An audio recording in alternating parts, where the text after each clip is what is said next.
ಗಂ ಗಣಪತಾಯೇ ನಮಃ. ಶ್ರೀ ಗುರುದೇವ ರುದ್ರಾಯ ನಮಃ. ಎಲ್ರಿಗೂ ನಮಸ್ಕಾರ ಸ್ನೇಹಿತರೆ, ನಾನು ನಿಮ್ಮ ಪ್ರಕಾಶ್. ಸ್ನೇಹಿತರೆ, ಇಂದು ನಾನು ನಿಮಗೆ ರತಿಪ್ರಿಯ ವಶೀಕರಣ ಮಂತ್ರ ತೊಗೊಂಡು ಬಂದಿದ್ದೀನಿ.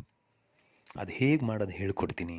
ಅದಕ್ಕೂ ಮುಂಚೆ ನನ್ನ ಚಾನಲ್ನ ಸಬ್ಸ್ಕ್ರೈಬ್ ಮಾಡಿಲ್ಲ ಅಂದರೆ ಸಬ್ಸ್ಕ್ರೈಬ್ ಮಾಡಿ, ಲೈಕ್ ಮಾಡಿ, ಶೇರ್ ಮಾಡಿ, ಹಾಗೆ ಬೆಲ್ ಐಕಾನ್ ಬಟನ್ ಪ್ರೆಸ್ ಮಾಡೋದನ್ನ ಮರಿಬೇಡಿ. ಏಕೆ ಅಂದರೆ ಮುಂದೆ ನಾನು ಏನು ವೀಡಿಯೋಸ್ ಬಿಡ್ತೀನಿ ಅದೆಲ್ಲರಿಗಿಂತ ಮುಂಚೆ ನಿಮಗೆ ಬಂದು ಸೇರುತ್ತೆ. ಸ್ನೇಹಿತರೆ, ಈ ಕ್ರಿಯೆಯನ್ನು ನೀವು 21 ದಿನ ಪೂರ್ಣ ವಿಶ್ವಾಸದಿಂದ ಜಪ ಮಾಡೋದಿರುತ್ತೆ. ಮತ್ತು ತುಳಸಿ ಮಣಿನೇ ಬೇಕಾಗುತ್ತೆ ಜಪ ಮಾಡೋದಕ್ಕೆ.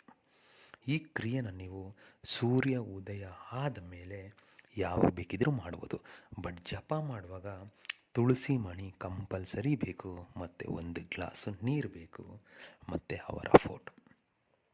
ಇಷ್ಟನ್ನು ಇಟ್ಕೊಂಡು ನೀವು ರೆಡಿಯಾಗಿ ಗುರುವಾರದ ದಿನ ಉತ್ತರ ದಿಕ್ಕಿಗೆ ಮುಖ ಮಾಡಿ ಕುಳಿತುಕೊಳ್ಳಿ. ನಿಮ್ಮ ಮುಂದೆ ಫೋಟೋ ಹಿಡಿ, ಫೋಟೋ ಫ್ಲಕ್ಕ 1 ಗ್ಲಾಸ್ ನೀರು ನಡಿ. ಇಷ್ಟನ್ನು ಇಟ್ಟು ನೀವು ರುದ್ರಾಕ್ಷಿ ಮಣಿಯಿಂದ ನಾನು ಏನು ಮಂತ್ರ ಕೊಡ್ತೀನೋ ಆ ಮಂತ್ರನ ತುಳಸಿ ಮಣಿಯಿಂದ ನಾನು ಏನು ಮಂತ್ರ ಕೊಡ್ತೀನೋ ಆ ಮಂತ್ರನ ಪಠನೆ ಮಾಡೋದಿರುತ್ತೆ. 21 ದಿನ ಮಾಡಬೇಕು ಪಠನೆ. ಪ್ರತಿನಿತ್ಯ 108 ಸಾಕು. ಮಾಡಿ ಮುಗಿಸಿದ ಮೇಲೆ ಪ್ರತಿದಿನ ಆ ಗ್ಲಾಸಲ್ಲಿ ನೀರು ಏನಿತ್ತೋ ಆ ನೀರನ್ನು 1 ಹನಿ ನಿಮ್ಮ ಬೆರಳಿಂದ ನಿಮ್ಮ ಮುಂದೆ ಹಾಕಿ, ಇನ್ನೊಂದು ಹಿಂದೆ ಹಾಕಿ, ಒಂದು ಬಲಗಡೆ ಹಾಕಿ, ಒಂದು ಎಡಗಡೆ ಹಾಕಿಬಿಟ್ಟು ಪೂರ್ತಿ ಕುಡಿದ್ಬಿಡಿ. ಮಂತ್ರ ಪಠನೆ ಮಾಡುವಾಗ ಆ ಫೋಟೋ ನೋಡ್ತಾನೇ ಮಂತ್ರ ಪಠನೆ ಮಾಡಿ.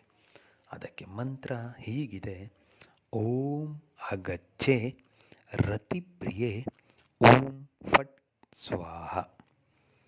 ಮಂತ್ರ ಇನ್ನೊಂದು ಸಾರಿ ಹೇಳ್ತೀನಿ ನೋಡಿ ಸ್ನೇಹಿತರೆ. ಓಂ ಅಗಚ್ಚೆ ರತಿಪ್ರಿಯೆ ಓಂ ಫಟ್ ಸ್ವಾಹ. ಈ ರೀತಿಯಾಗಿ ನೀವು ಮಾಡಿದ್ದೆ ಆದರೆ ಖಂಡಿತ ನಿಮಗೆ ರಿಸಲ್ಟ್ ಸಿಗುತ್ತೆ.